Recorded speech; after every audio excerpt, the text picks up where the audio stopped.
7월 2일 수요일 요한계시록 1장 9절로 20절 영광의 주님을 바라보니입니다.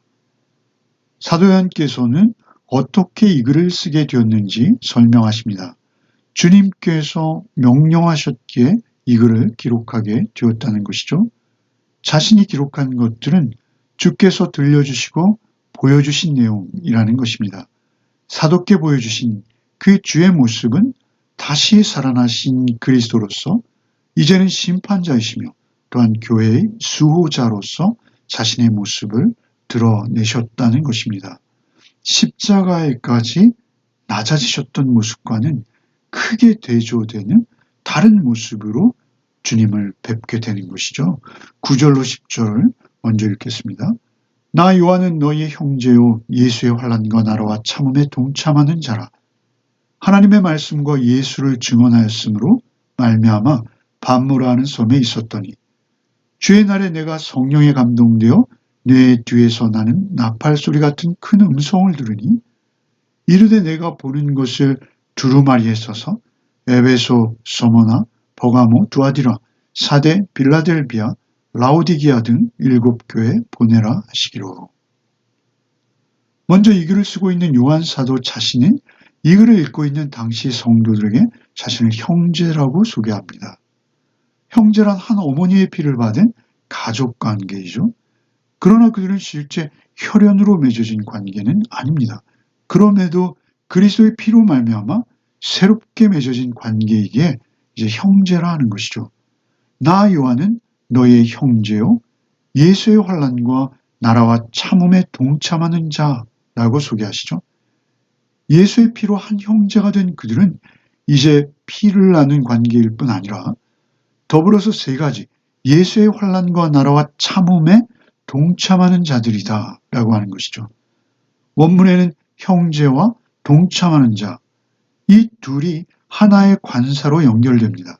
형제인 까닭에 동참하는 자가 된다는 것이죠. 예수께서 가르치셨던 하나님과 회복된 하나님의 통치와 다스림을 누리는 하나님 나라의 복된 백성으로 살아갈 때 세상 속에서 환난을 경험하게 된다는 것이요. 또한 참음, 곧 인내에도 함께 피를 나는 형제로 참여하게 된다라는 것이죠. 환난과 나라와 참음, 이 세 가지 단어는 예수 안에서 형제로서 동일하게 경험한다라는 것입니다. 그 가운데서도 자신은 반모섬에 유배되어 그 참음 곧 인내를 가지고 있다라는 것이죠. 그렇게 환난 곧 고난 중에 있던 중 주의 날에 성령에 감동되어 큰 음성을 들었다는 것입니다. 여기서 주의 날은 안식구 첫날, 곧 매주일 첫날과 같은 의미입니다. 주께서 부활하신 날을 기념해서 유대교의 안식일이었던 토요일이 사도시대부터 안식일 다음 날, 곧 주일로 대치된 것이죠. 이제 그 주의 날에 주님을 예배하는 중에 성령님께서 찾아오셔서 그 계시의 음성을 듣게 되었다라는 것입니다. 그 환난 중에 예배의 자리가 오히려 하나님의 계시를 받는 자리가 되었다라는 것입니다. 오히려 그 고난의 자리가 주께서 가장 가까이 찾아오시는 은혜와 축복의 자리가 된 것이죠. 고난받는 상황은 분명 희생의 자리입니다. 그러나 또한 주의 음성을 가장 가까이에서 들었던 자리가 된 것이죠. 세상을 향해서 주님을 증언할 수 있는 놀라운 축복의 자리가 된 것입니다. 요한이 들은 주님의 명령, 내가 듣고 본 것을 두루마리에 글로 남겨서 7교회에 전하라는 것입니다. 7교회, 그 7은 완전수이죠. 그 7교회만이 아니라 세상에 오는 모든 완전한 모든 교회들, 곧 우리를 이야기하시는 것입니다. 그렇게 요한은 유배의 자리, 고난의 자리에서 주의 음성을 가장 가까이서 또렷이 듣는 복을 누리게 된 것이죠. 결과 계시의 말씀으로 성경의 계시록을 기록하는 축복을 받게 된 것입니다. 우리 믿는 자들에게 고난의 자리는 오히려 주의 음성을 가까이에서 또렷이 들을 수 있는 축복의 자리가 되는 것이죠. 12절로 16절을 읽겠습니다. 몸을 돌이켜 나에게 말한 음성을 알아보려고 돌이킬 때 7 금촛대를 보았는데 촛대 사이에 인자 같은 이가 발에 끌리는 옷을 입고 가슴에 금띠를 띠고 그의 머리와 털의 희기가 흰 양털 같고 눈 같으며 그의 눈은 불꽃 같고 그의 발은 풀무불에 단련한 빛난 주석 같고 그의 음성은 많은 물소리와 같으며 그의 오른손에 7뼈이 있고 그의 입에서 좌우에 날선검이 나오고 그 얼굴은 해가 힘있게 비치는 것 같더라. 요한 사도께서는 음성 나는 곳으로 몸을 돌렸습니다. 그때 영광스럽게도 그 7금촛대와 그 촛대 사이를 거니시는 인자, 곧 예수 그리스도를 보게 된 것이죠. 여기서 그 7금촛대는 7교회를 말하는 것이죠. 곧 세상에 있는 모든 교회는 예수께서 그리 친히 돌보고 계시다라는 것입니다. 그렇게 교회를 돌보시는 주님의 모습과 그 위엄을 그 비유적인 표현으로 묘사한 것입니다. 요한 사도께서 보셨던 그 장면을 그 인간의 언어와 상징과 비유를 통해서 예수께서 교회를 돌보시며 위로하시는 모습으로 표현해 내고 있는 것이죠. 주께서는 먼저 발에 끌리는 옷을 입고 가슴에 금띠를 띠고 계셨다라고 하죠. 발에 끌리는 옷, 그것은 당시 대제사장의 복식을 떠올리는 것이죠. 히브리서의 기록대로 부활하신 예수께서는 큰 대제사장이십니다. 교회, 곧 성도를 직접 중보하고 계시는 큰 대제사장이신 것이죠. 가슴에 금띠는 왕복이죠. 왕 같은 제사장으로서 하나님의 아들로서 신성을 지니시고 직접 교회들을 돌보고 계신 것입니다. 그 머리와 털의 희기는 양털 같다라고 하시죠. 그 흰색은 영광과 순결을 상징합니다. 눈이 불꽃 같다 하시죠. 주님의 전지하심입니다. 악을 꿰뚫어 하시는 그 날카로우신 공의 눈, 그 재림하실 때 그리스도의 심판의 눈을 상징하기도 합니다. 발이 풀무에 단련한 빛난 주석 같다라고도 하죠.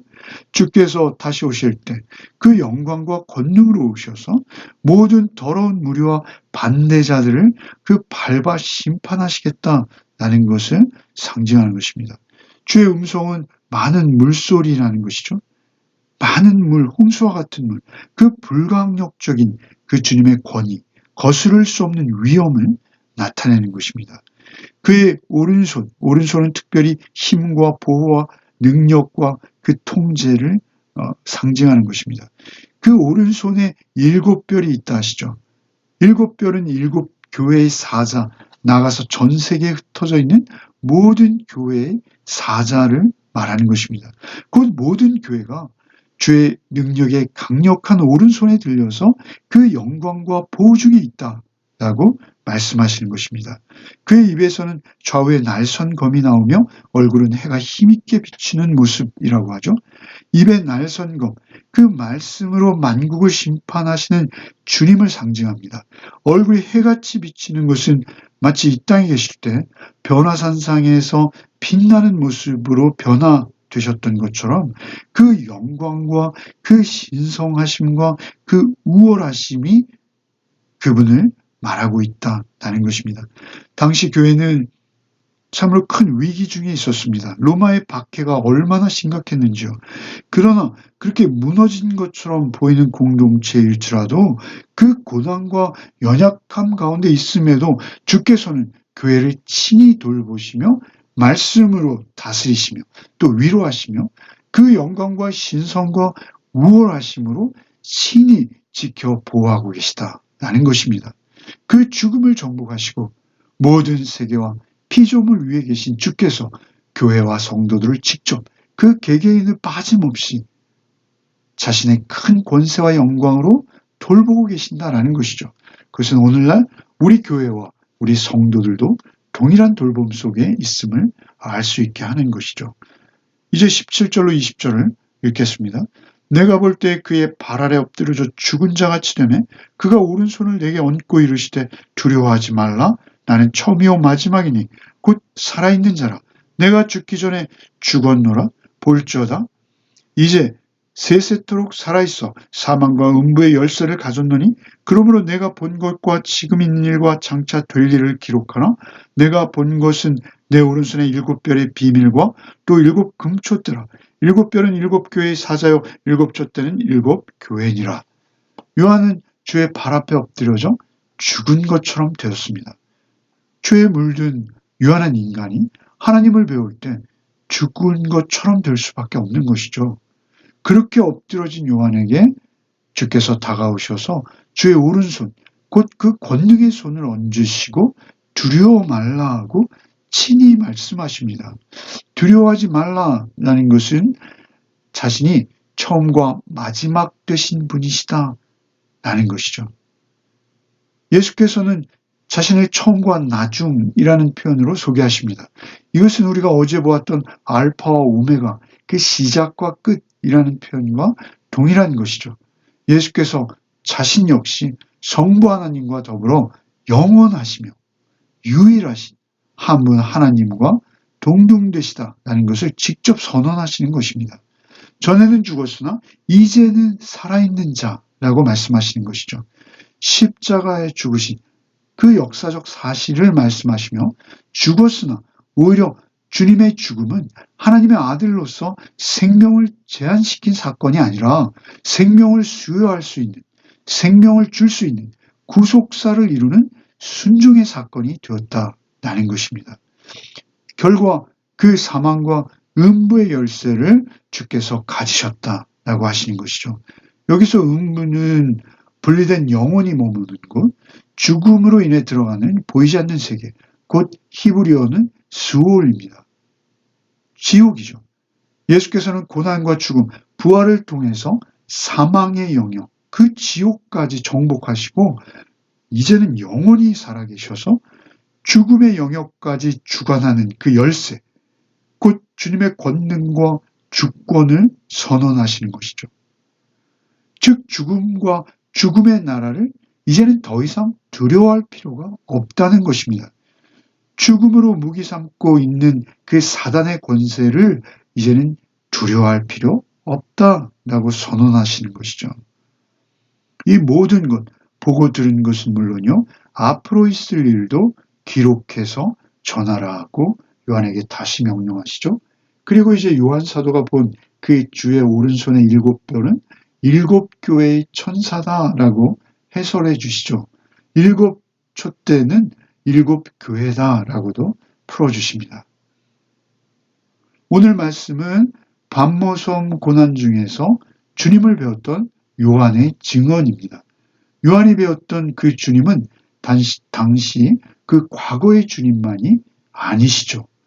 그 죽음을 이기시고 살아나신 주님은 지금도 우리 가운데에서 거니신, 부활하신 주님이십니다. 주께서는 불꽃 같은 눈으로 우리의 모든 형편과 처지를 살피십니다. 보실 뿐만 아니라 또한 세세히 아십니다. 아시고 그 권세 있는 음성으로 우리에게 오늘도 말씀하시는 주님이십니다. 오히려 고난의 자리일수록 주님을 더욱 가까이에서 만나는 자리라는 것을 오늘 본문이 우리에게 말해주고 있습니다. 오늘도 영광의 주님만 바라보며 담대함으로 하루를 살아내시는 복이 있으시기를 바랍니다. 우리 어려운 자, 큰 위험에 당한 자, 그러한 자리에 주께서는 찾아오신다라는 것을 잊지 마시기 바랍니다.